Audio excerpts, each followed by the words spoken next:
বলেন তো আজকে আমি কি বানাচ্ছি? আমিই বলে দিই। আমি আজকে বানাচ্ছি গরুর মাংসের আচার। আর এই লোভনীয় একটা আচার যদি আপনারা বাসায় নিয়ে খান, তাহলে কিন্তু আপনারা সবাই ২-৩ প্লেট ভাত অনায়াসে খেতে পারবেন। প্রথমে আমাদের কিছু মসলা বানাতে হবে, মানে আচারের মসলা। এখানে দিয়ে দিলাম ৫ ফোড়ন আর গরম মসলা। গরম মসলার মধ্যে ছিল দারচিনি, এলাচ আর ছিল শুকনো মরিচ।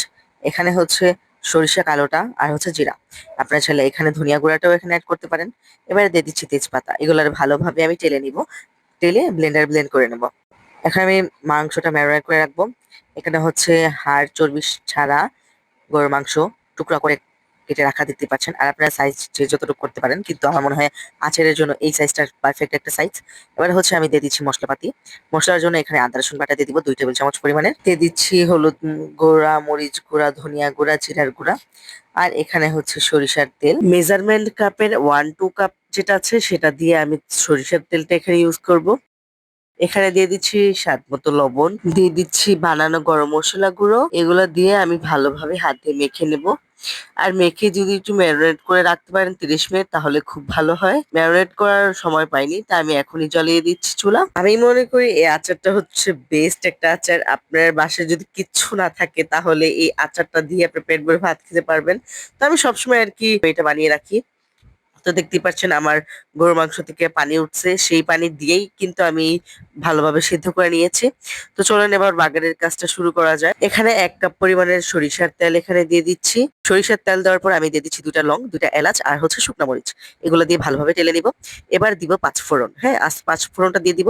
আর এখানে হচ্ছে আমি দিয়ে দিব রসুন। আমি বেশি পরিমাণে রসুন খেতে খুব ভালোবাসি, তাই আমি মাঝখান দিয়ে একটু চিড়ে তারপর আমি রসুনটাকে দিয়ে দিচ্ছি। আপনারা রসুন কম বেশি করে নিতে পারেন, এটা কোনো সমস্যা না। বাট আমার কাছে রসুনটা খুব পছন্দ, তাই আমি বেশি দিয়ে দিচ্ছি।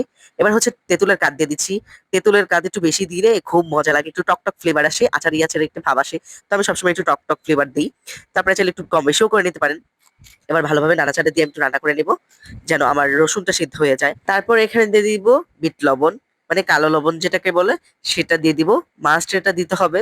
তারপর সাথে সাথে আমরা গরুর মাংসগুলো দিয়ে দিব। দিয়ে কিছুক্ষণের মতো নাড়াচাড়া, লাস্টে একটুখানি সামান্য একটুখানি চিনি দিয়ে দিব, জাস্ট স্বাদের জন্য। হ্যাঁ, মিষ্টি বানাবে না, জাস্ট এটা স্বাদের জন্য আমি দিয়ে দিচ্ছি।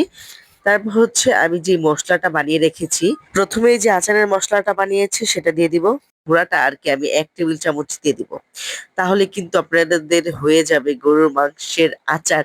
আর এই আচারটা যদি আপনারা বানিয়ে বিজনেসও করেন, অবশ্যই আপনারা লাভবান হবেন। তো তাই দেরি না করে আমার রেসিপি ফলো করে অবশ্যই বাড়িতে বানিয়ে খাবেন। আর দেখতেই পাচ্ছেন যে লোভনীয় লাগছে, এত সুন্দর লাগছে আপনাদের আমি কি বলবো। আমি যতবারই বানিয়েছি এই গরুর মাংসের আচার, আমার বেশি দিন টিকে নাই, মানে বেশি দিন থাকে নাই। আমার বেশ মানে খাওয়া হয়ে গেছে।